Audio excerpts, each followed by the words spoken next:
Delicious meets nutritious in the snack that packs a real protein punch. Wonderful Pistachios. Each 1-ounce serving of Wonderful Pistachios has 6 grams of protein, giving you over 10% of your daily value and making Wonderful Pistachios one of the highest protein nuts. But perhaps more than that, I love all of the flavors they have.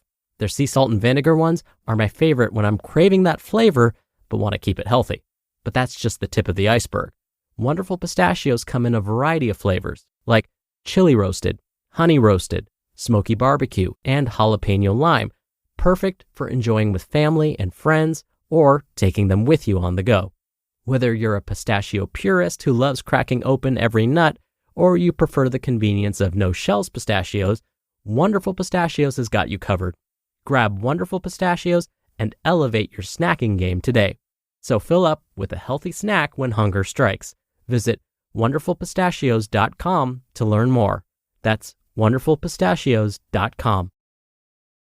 This is Optimal Health Daily, episode 2520, How to Stop Eating at Night and Overcome Emotional Eating, both by Chalene Johnson of chalenejohnson.com, and I'm Dr. Neil Malik. Hey there, and welcome back to Optimal Health Daily, where I read to you from some of the best health and fitness blogs for free.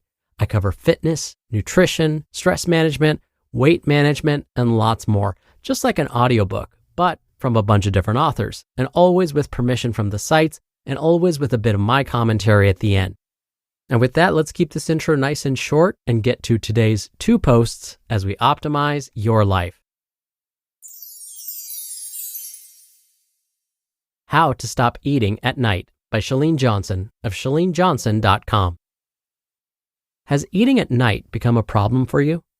I know you've heard some common remedies like just take a bubble bath, paint your nails, and enjoy a nice walk.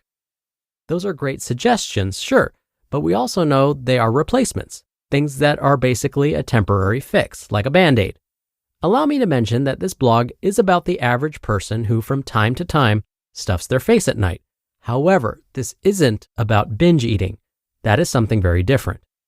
If you suspect that you do in fact struggle with disordered eating, binge eating, or problematic nighttime feeding, please consult with a professional. But with that, let's dig into some habits that will cure your late night cravings. Number 1, go to bed. Have you ever gone to bed and thought, why did I eat all of that? I'm not even hungry. Not only are you uncomfortable physically, but you're uncomfortable mentally. Go to bed earlier and remember that you need to show respect for your body. Treat yourself well in the hours before you go to bed. Number 2, have something neutral. You don't need the extra sugar or fat or carbs or protein. Enjoy something that's preferably low in sugar and calorie-free.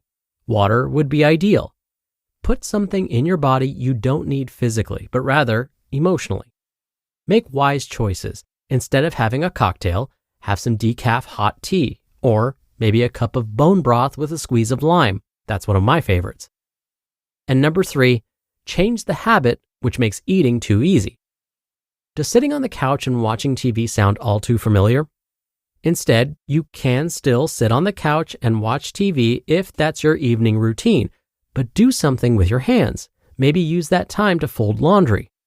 What I've started doing with my last hour of the evening while the TV is on is using it to prepare for the next day. That's when I'll fill up my 3 water bottles, take my supplements, write out to-do lists in my push journal, get the coffee ready for the next morning, and take out everything I need for my morning workout. Basically, I keep busy. In essence, what I've done is attached a healthier habit to a pre-existing habit. I'm still watching a documentary with my partner, for example, but now I've attached something more productive to it. Whatever your habit is, figure out what other habit could replace the not-so-healthy one.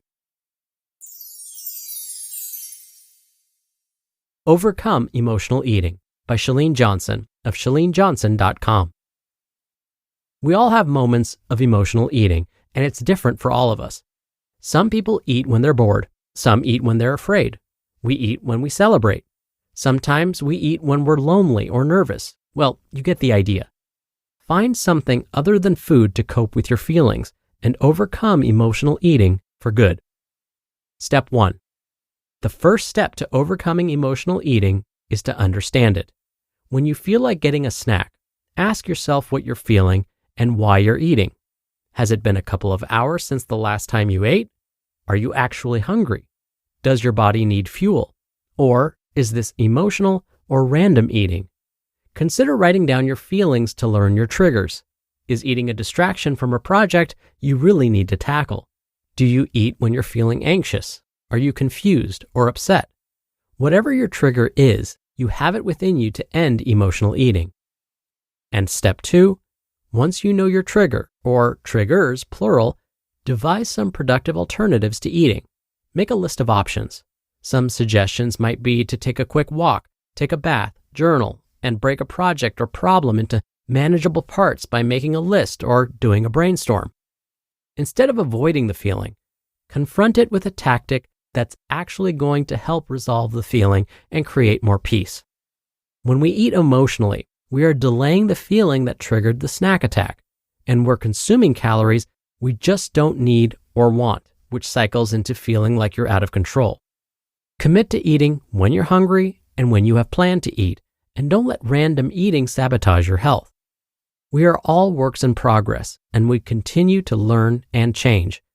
Be alert to your feelings and the way you let them play out in your life. You just listened to the posts titled, How to Stop Eating at Night and Overcome Emotional Eating, both by Chalene Johnson of ChaleneJohnson.com, and I'll be right back with my commentary. Dr. Neil here for my commentary.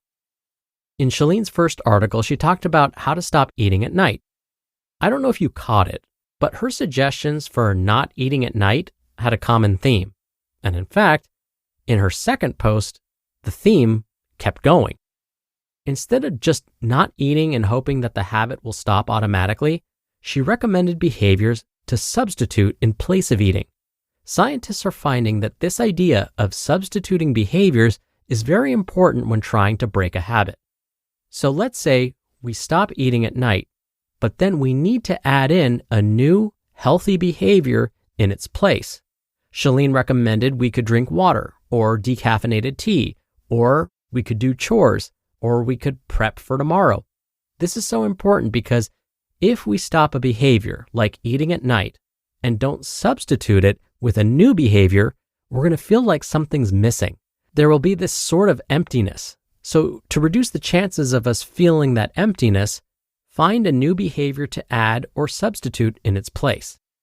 And oh, by the way, this substitution idea works for any behavior that you're trying to stop, not just eating at night. All right, that'll do it for today. Thank you so much for being here and listening every day.